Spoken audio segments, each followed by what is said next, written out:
Chaos on campus. 6 girls involved in a lunchtime fight at Somerset High School's courtyard.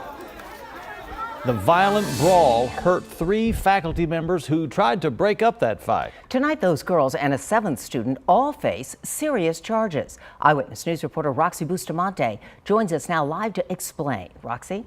A KENS 5 eyewitness sent us a clip of the girl fight and it's utter chaos. No one knows what started the brawl, but I'm told this incident happened 3 weeks ago. This morning, a brother of one of the girls was charged after threatening the vice principal.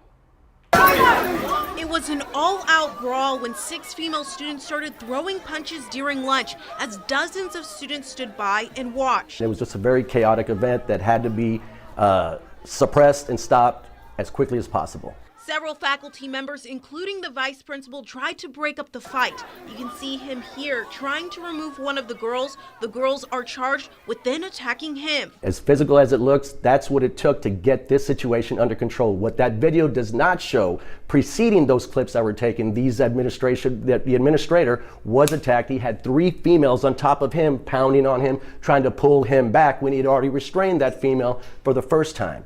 So this little snippet does not give the entire picture in any way, shape, or form.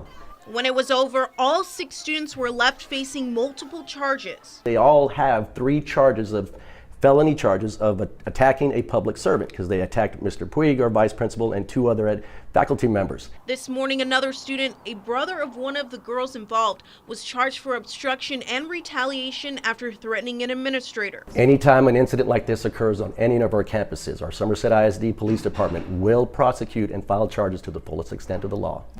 3 of the girls are now back at Somerset High School. The other 3 are in an alternative school. Of course, we'll keep you updated as soon as we learn more about this ongoing investigation. Roxy Bustamante, KENS 5 Eyewitness News.